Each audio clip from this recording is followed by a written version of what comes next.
We now discuss utilitarianism. As a recap, everything we have discussed so far is about consequentialism. Consequentialism evaluates the goodness of an action based on the result or the consequences. One form of it is hedonism, which is looking for the physical pleasure kind of consequences. Another form of consequentialism is utilitarianism, which is not so much based on the physical pleasure, but on the mental pleasure. However, some books would say that hedonism or the physical pleasure is part of utilitarianism. Hedonism is like a lower kind of utilitarianism. Anyway, I mentioned from the beginning that they overlap with one another depending on what author or what book we are using. Like Montemayor, he distinguishes two types of utilitarianism. One is individual or egoistic utilitarianism or simply egoism, which is very similar to hedonism. And then second is social or altruistic utilitarianism or simply altruism. According to individual utilitarianism, the norm of morality resides in the usefulness of an action for the production of temporal happiness of the individual. Therefore, an act is good when it redounds to the temporal welfare and happiness of the individual, and bad if it hinders or hampers this happiness. Social utilitarianism, on the other hand, is that type of utilitarianism which holds that an act is good when it is conducive to the social good or well-being. This is so-called altruism, as distinguished from the first, which is called egoism. As you may notice in those two types of utilitarianism, the individual is related to the physical pleasure and to hedonism, while the social is related to the mental pleasure and to the real sense of utilitarianism. So here we elaborate more what is utilitarianism. The paradigm case of consequentialism is utilitarianism, whose classic proponents were Jeremy Bentham in 1789, John Stuart Mill in 1861, and Henry Sedgwick in 1907. These claims are often summarized in the slogan that an act is right if and only if it causes the greatest happiness for the greatest number. Utilitarianism is consequentialist as opposed to deontological because of what it denies. It denies what moral rightness depends directly on anything other than consequences. Utilitarianism is a theory very much akin to hedonism. It makes utility the norm of morality. Good, that which administers to the temporal welfare and happiness of man. Bad, which obstructs or hinders or retards this happiness. According to the utilitarian view, the goodness or badness of an action would depend on the effects or consequences of the action. An act is good if and when it gives good results, if it works, practical, pragmatic, if it makes you successful, if it makes you attain your purpose. Bad if it does not. Here we have two divisions of utilitarianism. The utilitarianism that we mean here is already the truest sense of utilitarianism, which is not a hedonistic one, because this already considers the happiness of others in majority or in general. Utility here is not just for the ego or the pleasure of the individual, which is the hedonistic type, but for the disinterested people, even the people not related to you. So the utilitarianism can be divided into two, act utilitarianism and rule utilitarianism. Act utilitarianism is the ethical demand which requires that man should act so as to produce the greatest happiness to the greatest number of people. Act utilitarianism is also called eudaimonistic and hedonistic utilitarianism. In act utilitarianism, the rule of individual and general happiness is applied to the particular act. Hence, given the foreseen consequences, the question is whether or not the particular act under consideration leads to individual and general happiness.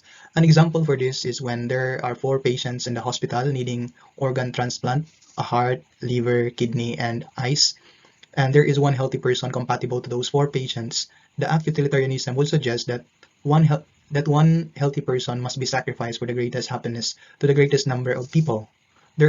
This is a cruel kind of utilitarianism under that consequences.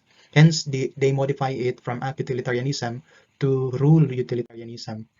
Rule utilitarianism, on the other hand, holds that man should act so that the rule governing his actions will produce the greatest happiness for the most number of people. Hence, utilitarianism would instead consider whether the act under consideration belongs to the type of acts which, based on the common experience and tradition, are likely to promote general happiness or the opposite. This case would not be the same to the act utilitarianism that would sacrifice one person even without the consent of the individual, because it looks at the general rule as a principle. Sacrificing an individual with no consent for the sake of others would not bear happiness for all as a general rule, because in the long run, All people would be anxious and scared. If time will come, it will be their turn to be sacrificed without their consent. Therefore, it will not produce a good consequences. We go now to the pros and cons of consequentialism. Here we have critical appreciation of hedonism and utilitarianism by Montemayor. Merits of these theories. Hedonism and utilitarianism explain very well the emotional basis and aspects of human actions. There is always some satisfaction accompanying the doing of every good act. Hedonism or utilitarianism or the consequentialism in general also explains well the reason behind the doing of action by most people, where there is no doubt that most of them are motivated in their action by their desire for satisfaction or happiness or the well-being of the self and also of the others or the common good. Here we have the problems of utilitarian morality by Articulo and Florendo. The strength of utilitarian theory as a theory of life lies in its emphasis of human welfare as the ultimate standard of right and wrong. This is like a two-bladed sword, however, it is its strength at the same time the source of own weakness. The utilitarian theory or the consequentialism treats everything as conditional and subservient to utility. Violations of human rights and other unethical acts become morally justifiable as long as they promote the utilitarian tenet of the greatest happiness of the greatest number of people. It is difficult to imagine discrimination or corruption as morally good simply because it is made for the greatest number of persons to be happy. Another problem, many correctly argue that the most serious problem of this theory is its attempt to quantify human dignity, that is the treatment of human beings as mere numbers, especially in the utilitarian calculation. The happiness of 50 persons justifies the denial of the happiness or even the life of one person. Human beings are far greater than mere numbers. Individually, they have dignity, which must be treated with respect. The theory falls short in explaining or justifying the idea that the well-being of the individual or of the minority must be sacrificed for the interest of the many. Some question what gives many the moral right to violate and or to disregard the interest of the few or of the particular individual. There's no clear basis why the greatest number must always prevail over the interest of the few. This makes others think that the utilitarian theory or consequentialism lead to the tyranny of the greatest number or the tyranny of the majority. What happens to the less fortunate few if we always think about the happiness and pleasure of many? The other problem of utilitarianism is its overemphasis on the calculation of casual consequences. Most of the time, life presents situations where we need to decide fast with with little room for calculation. If we calculate all the persons who will benefit and all who will suffer every time we make our decisions, we will all end up doing nothing, or we will find ourselves acting too late. We have here Defects of Hedonism and Utilitarianism by Montemayor. Both propose an earthly goal for man, namely the temporal welfare here on earth, whereas we have already proven the former thesis that the ultimate and supreme purpose of man cannot be found in this life.